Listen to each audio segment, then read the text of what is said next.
तर नवऱ्याला विनवण्या करून भिका मागून रेडी केलंय कुठेतरी बाहेर जाण्यासाठी आणि मी चालली आज कुठेतरी. कुठे चालली आहे ते नेक्स्ट व्हिडिओमध्ये नक्कीच समजेल.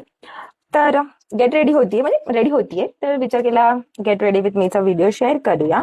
आणि एक गोष्ट सुद्धा मला बोलायची होती, तर म्हणजे म्हणजे मनात येते ती गोष्ट खूप सारखी सारखी. सो म्हणजे तुम्हाला तुम्हाला पण असं म्हणजे फील होतं का, तर मला सांगा.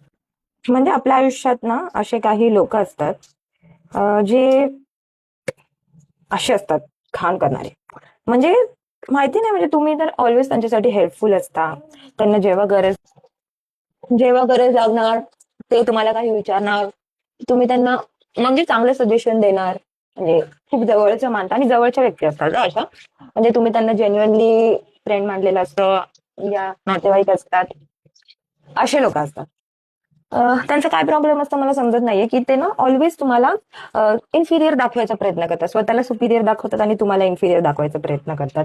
म्हणजे जर तुम्हाला त्यांना कॉम्प्लिमेंट सुद्धा द्यायचं असेल ना, तर असं कॉम्प्लिमेंट देणार. जर तुम्ही एखादी साडी वगैरे वेअर केली आहे, तर ते असं बोलणार, हा म्हणजे तू छान नाही दिसत आहे, साडी छान दिसते, असं कॉम्प्लिमेंट. म्हणजे कॉम्प्लिमेंट पण असं देणार ना, की त्याच्यामध्ये थोडी बहुत इन्सल्ट असणार. म्हणजे जसं हे कपडे ना फक्त तुलाच चांगले दिसू शकतात, आम्ही घालणार ना तर हे कपडे आम्हाला छान नाही वाटणार. म्हणजे असं सर्व. अँड ठीक आहे, म्हणजे समजत नाही की अशा वेळी काय रिॲक्ट करायचं. म्हणजे त्यांना तुम्हाला बोलवायचं पण आहे, त्यांना तुम्हाला इन्व्हाइट सुद्धा करायचं आहे एखाद्या ठिकाणी. आणि तुम्ही आल्याचा ना त्यांना प्रॉब्लेम सुद्धा असतो. म्हणजे ते तुम्हाला ना क्लिअरली नाही इंडिकेट होणार, बट ते त्यांच्या वाईब्स मधून आहे ना असं फील करून देणार.